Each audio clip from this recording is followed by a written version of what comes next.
আজকে ক্লাবের সম্মানিত সভাপতি পৌরসভার সাবেক কাউন্সিলর আজকে অনুষ্ঠিত সভাপতি বাবু নিমাই ঘোষ আমাদের মাঝে যিনি প্রধান অতিথি আসন অলঙ্কৃত করেছেন শেরপুর উপজেলা পরিষদের নির্বাহী কর্মকর্তা এবং শেরপুর পৌরসভার পৌর প্রশাসক।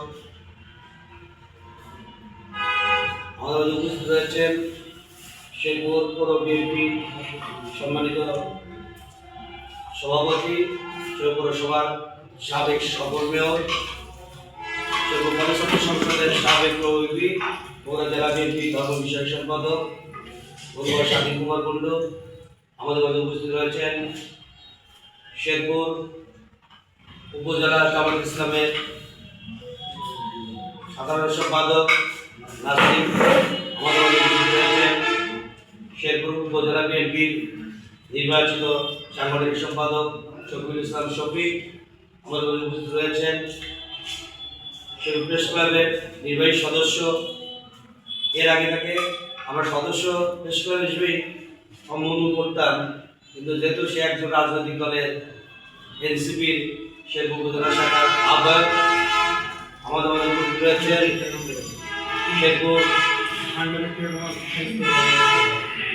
শেরপুর প্রেস ক্লাবের সাধারণ সম্পাদক আব্দুল মান্নান এবং আমাদের সামনে যারা উপস্থিত রয়েছেন বিভিন্ন পত্রিকার অনলাইনের মিডিয়ার কর্মী ভাইয়েরা, সভাপতি হল আমার সালাম, আসসালামু আলাইকুম। আজকে যে দিন আপনারা জানেন 1971 সালের 25শে মার্চের আগ থেকে স্বাধীনতার জন্য যখন মানুষ একত্রিত হয়ে এদেশের লড়াই সংগ্রাম নেমেছিলেন, ঠিক সেই মুহূর্তে থেকেই বুদ্ধিজীবীদেরকে পরিকল্পনা করে হত্যা করা শুরু করা হয়েছিল। শেষ হত্যা 14 ডিসেম্বর করেছিল। 16 ডিসেম্বর যেহেতু দেশ বিজয়ের আগ মুহূর্তে এই ঘটনা ঘটেছে। আপনারা জানেন সেই সময় কুচক্রী মহল যারা ছিল, দেশীয় এবং বিদেশি চক্র, তারা ভেবেছিল বাংলাদেশটাকে মেলাশূন্য দেশ বানাতে পারলে হয়তো এই দেশ আর স্বাধীন হবে না, কিংবা এই দেশের স্বাধীনতা অর্জন করতে না পারলে তাদের সব কিছুই ব্যর্থ প্রমাণিত হবে। এই কারণেই কুচক্রী মহলরা এই সিদ্ধান্ত নিয়ে সে সময় ডাক্তার, ইঞ্জিনিয়ার, প্রভাষক, হাই স্কুলের মাস্টার, শিক্ষক, নানান শ্রেণী, নানান পেশার লোকজনকে তারা রাতের আধারে চোখ বেঁধে দিয়েছে, হত্যা করেছিল। 16 ডিসেম্বরে যখন দেশ স্বাধীন হয়, তারপরে এইসব বুদ্ধিজীবীদের আত্মীয় স্বজন খোঁজ খবর নিয়ে জানতে পারে আপনি মিরপুরের বৌদ্ধভূমিতে, রায়বাজারে এইসব এলাকায় খোঁজ নিয়ে দেখতে পারেন তাদের আত্মীয় স্বজনে কারো হাত পড়ে আছে, কারো পা পড়ে আছে, কারো মাথা পড়ে আছে। সেদিকে শনাক্ত করে তারা একটা সংখ্যা দাঁড় করেছিল। এই বুদ্ধিজীবী হত্যা সংখ্যার মধ্যেও কিছু গরমিল রয়েছে। কিছু ব্যক্তি 1070 জনের বর্ণনা দিয়ে গেছে, কিছু ব্যক্তি 230 জনের বর্ণনা দিয়েছে। আসলে আমরা বাস্তবতায় আজও পর্যন্ত সত্য জিনিসটা উদ্ঘাটন এখন আমাদের সামনে হয়নি, যা কেউ জানতে পারেনি যে আসলে কতজন বুদ্ধিজীবী হত্যা হয়েছিল। যেরকম ধরেন মুক্তিযোদ্ধারা অংশগ্রহণ করেছিল, কতজন মুক্তিযোদ্ধা সঠিক হত্যা হয়েছিল তারও সঠিক কোনো আমরা আজও জানতে পারিনি। এক একজন এক একভাবে ব্যাখ্যা দিয়ে গেছেন। যাই হোক, এটা আমি বিতর্কে যাব না।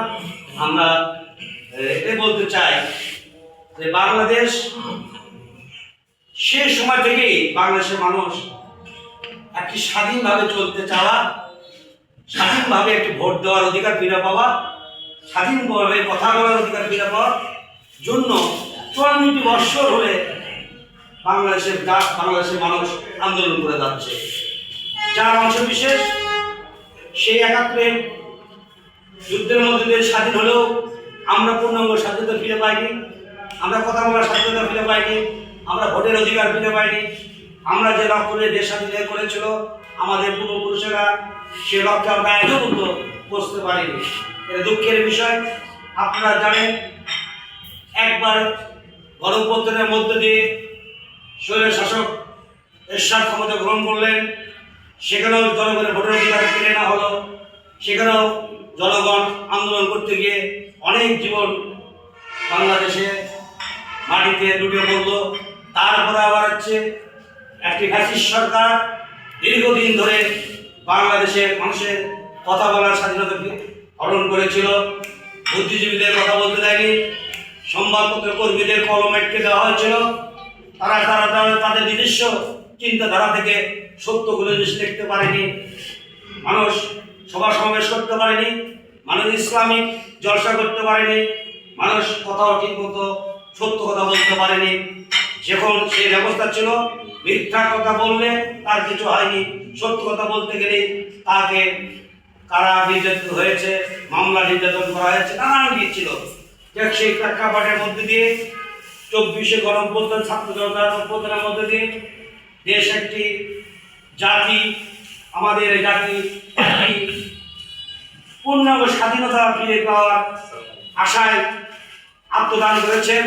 অনেক লোক মারা গিয়েছেন, অনেক লোক, অনেক ব্যক্তি পঙ্গু হয়েছেন, অনেক ব্যক্তি চোখ হারাচ্ছেন, পা হারাচ্ছেন। তারপরেও আমরা দেখতে পাচ্ছি কিছু কুচক্রী মহল সেই সময় থেকে শুরু করে অদ্যাবধি পর্যন্ত সেই চক্রান্তে লিপ্তই রয়েছে।